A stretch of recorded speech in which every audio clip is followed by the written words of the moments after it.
piano teacher from New York City. I'm an owner-director at Yukimi Song Studio, and I'm a co-producer of the podcasting series called The Piano Pod. Welcome to the second episode of my Piano Studios TV show, Conversations with a Student. Just like the first episode, I will be showcasing and introducing you to one of my dearest piano students who's been studying with me for a long time and who's made a lot of progress on the piano studies, and also whose piano journey has been taking some quite interesting path. If you want to check out the first episode, I will list that link down below, so be sure to check it out. So here we are, episode number 2 of Conversations with a Student. I'd like to introduce you to our guest speaker for the episode, who's been taking lessons with me since she was 6 years old. Oh my gosh. And then she's about to be in senior in high school. Is that correct? Mm-hmm. And who is a dancer and an athlete, and also she's an activist as well. Yeah. So please join me in welcoming Ana Sofia Harrison. Yay, thank you. Thank you so much for joining. Of course, I'm happy to. How are you doing today? I'm doing well. Very nice outside. How are you? I'm good. Where are you? Tell me. Well, I'm in Pennsylvania right now, and I've actually been here since March because of the pandemic. Oh, wow. How do you like it there? I'm enjoying it. It's actually, I'm growing kind of accustomed to the country life, which is strange to me because being from New York City, like I'm so not used to it, but I like it. Have you been doing anything like a physical activities? Yes, I have definitely been trying to run, like running at least like it was maybe like almost every day during the spring, and when it gets hotter outside, I sort of do just the weekends or something like that. So I've been doing that, and there are lots of virtual options to do like physical activities now. So Yeah. So you're like taking courses or classes online, like physical activities. Like for example, I do Pilates and yoga classes online. So do you do? yes, yeah, I do. I did some Rumble classes, which we can talk about a little more later. But Rumble is like a kickboxing class that I do, and then some Pilates too. Actually, my aunt is a Pilates teacher, and so it's been really nice to do that with her. Oh, cool.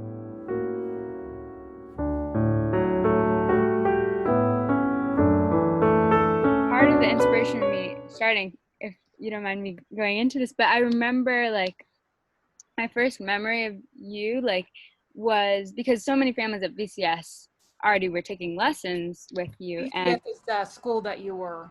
yeah, Village Community School. Yeah. Mm-hmm. Yes. And so many families were taking lessons, and I remember I was at I think the Kelly's house, and I got to one time kind of listen to your piano lesson with my friend, and so I kind of sat there like listening after our play date, and that inspired me to like sort of like that kind of sparked the interest for me, I think. Just sitting in sort of and hearing.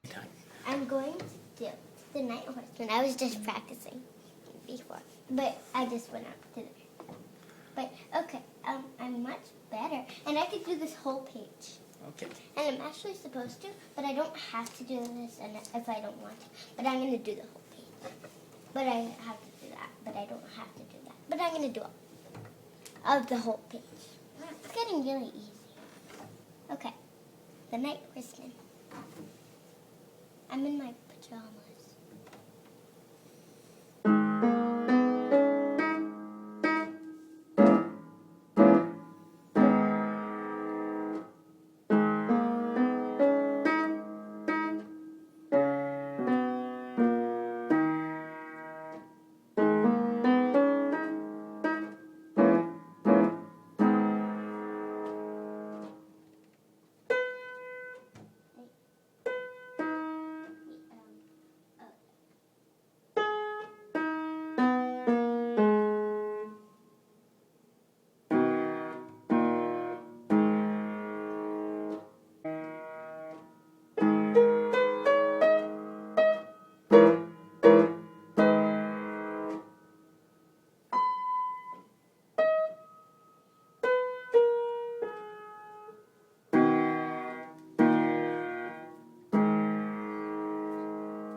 but not the whole page, because there's too much. Okay, I'm bowing.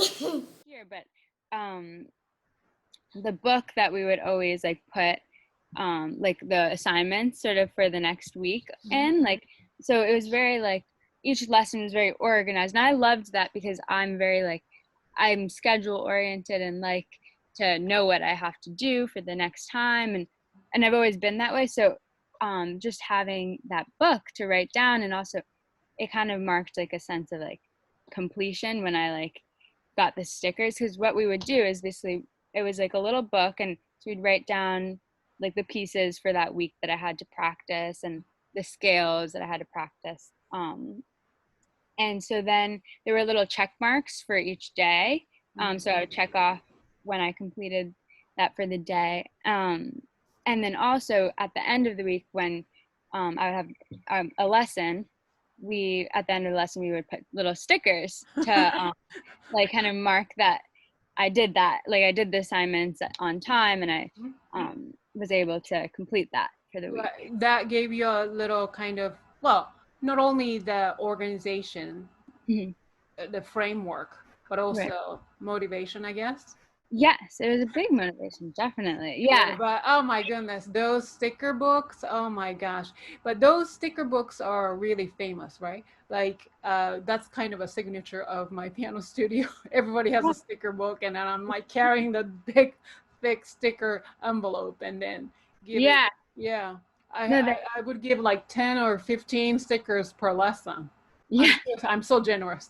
And if you do a really good job, I have this really special sticker.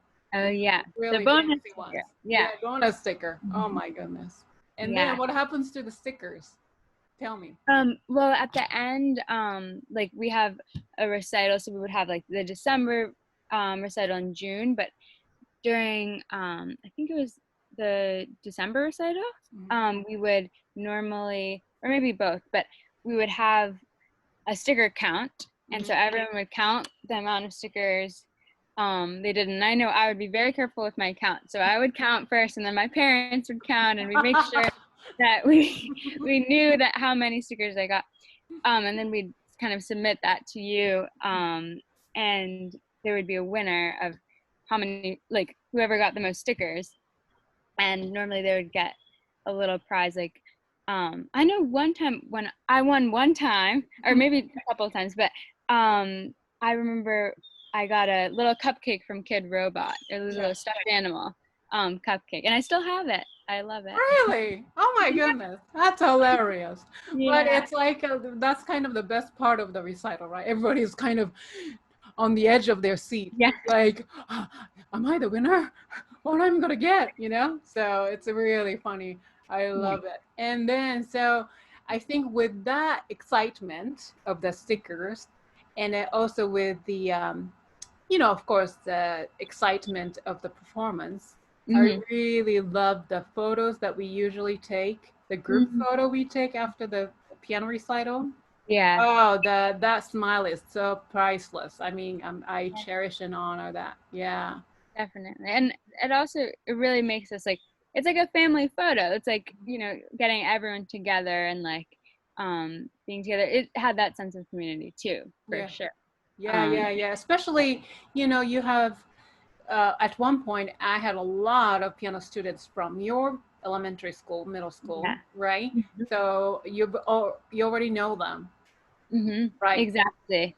A lot of them, even like, going to the recital, it made it a little more comforting, like to sort of know that I'm going in front of people. Like it was a performance. I did get nervous, and I, but it was good practice, like for performances. But also, I knew that there were people in the audience that I knew. It wasn't too big of a deal, and everybody is supporting you. Everybody wants you to success. Yeah, no, that's true. And also with the prizes, I mean, it was fun because like it wasn't too competitive. Like it was so exciting if like one of my best friends would get the prize. I was like so happy for them. So everyone was always happy for each other. Yeah. I'd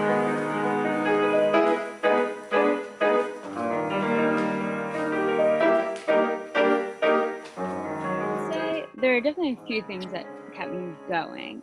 First of all, I guess it was just the relationship with you and me, like that. I think it was something that I like was really important to me, and I enjoyed having lessons and like you coming over. Well, not now in the COVID, but you coming over to our house, and it was really like a good hour that I could just think about just the piano and music and just ease my mind a little bit. So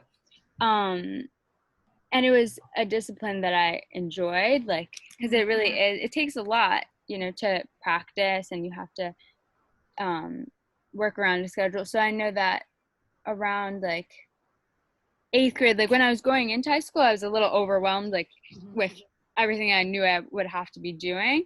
And so then we were like, okay, maybe let's meet every other week. But I always just wanted to make that time, so if I knew that maybe I couldn't practice every day, like every single day for an hour or something, then I would maybe practice every other day or work around my schedule, and then we would meet, when I felt like I was practiced enough. But it was always important to me to kind of make that time. And I guess another thing is also just like what I touched on, but that it really is an escape. Like even just practicing, like I love to sit down and at the piano and just play, and I love when my dog like comes to sort of listen. And I know that sometimes like also my parents really wanted this for me too. So but it really wasn't them that pushed me, because if it was something that if I totally didn't want to do something, then they wouldn't make me. But it was sort of like they highly like supported me in keeping on going, sort of like, but in the end it was my decision to keep going.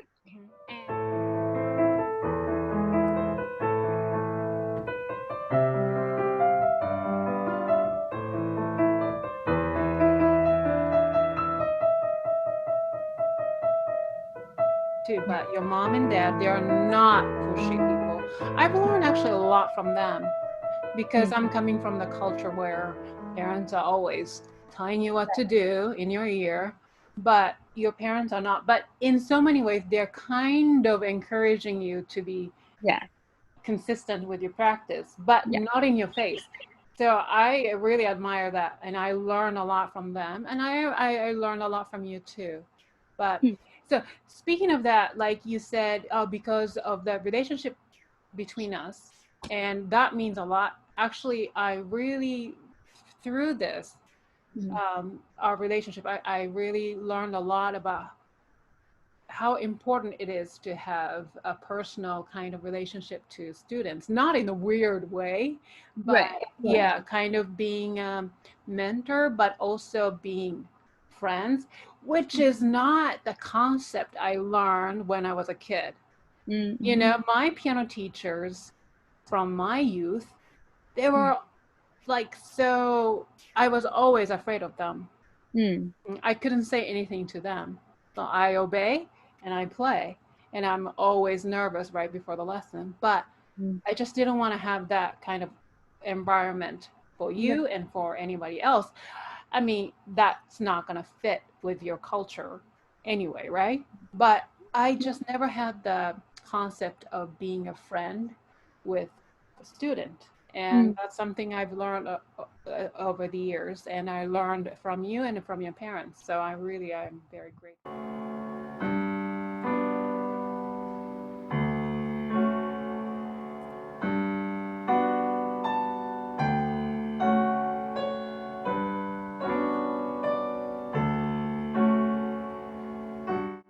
But I loved playing gymnopédie because actually my grandmother on my dad's side like loved him, and so it was very recognizable to her. And another thing I guess was that since she had dementia, she wasn't really remembering much, but whenever I would play Eric Satie for her, she would definitely, like, it was music that kind of jerked memories for her, so it was really special. Oh, wow.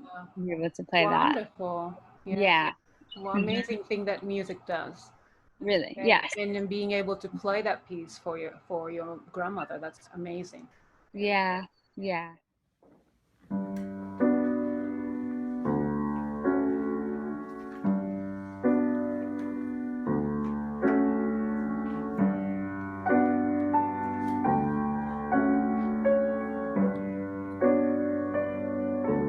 Say right now, well, I just have been doing a lot of courses online, as you said, like over the summer, and I think the summer is a great time to sort of explore interests and like kind of delve yourself in. So I did recently a reproductive justice course, which was really fun, for 2 weeks, and I've been learning a lot through that. Like I didn't even really know what the term meant before I realized, because I had a very narrow view on what it meant, and there's just so many. It just widened my view so much. And so I'm definitely interested in like social justice and those types of things. And I think right now is a very interesting time, you know, because of all that's going on in the world. Sure. And so it's really kind of making me like, I've always had that interest, and like definitely my mom is somebody who's inspired me in those senses, but like especially now I'm able to like exercise my interest in it.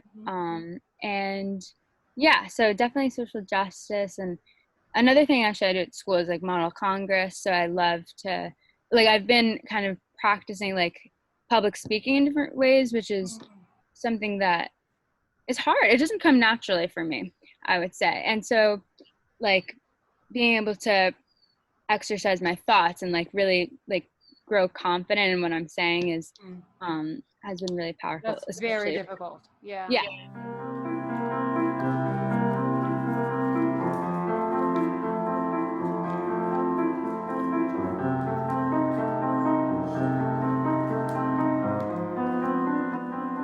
Very few people nowadays, I think, can actually play. Like, you know, many people don't take lessons. So I just feel so lucky that I have been able to do that. And yeah, so I think it's taught me that I'm very lucky to practice and play, and but also that it takes a lot of like drive, that you kind of, it doesn't come like just easily, like, you know, it really doesn't, that you have to work hard for it. Right. But the working hard part is something that, you know, we all have to learn. But piano lesson is teaching you how to really drive yourself, motivate yourself to practice, That's, but not in a really harsh way, because piano playing part is really fun. yeah, So it is. That's the thing. I mean, I can really get lost in, like, if I think, of course, like everyone has little phases, especially for having done it for 10 years, where you might get like stuck in this, like, I don't want to practice just because you're telling me to, like, to my dad, or like or like kind of stuck in the like, have, like, it shouldn't be having to do it, it should be, you know, sitting down and wanting to, and then getting lost in it. Because when I sit down, I could do it for hours and just kind of get lost in music, and I have fun with it. Sometimes I like to record myself once again and like kind of listen back to myself a little bit. There are lots of ways to do it, really, but yeah. there we go.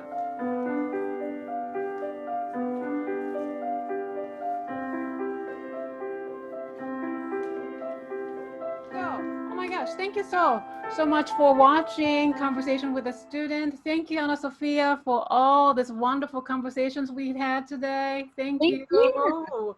you. And if you like the show, and please hit the thumbs up button, and also please hit the subscribe button down below. And then you can also let me know how you felt about this show by Instagram at Yukimi Song Studio, or Twitter at Y Song Studio, or Facebook page. I will list all the links down below.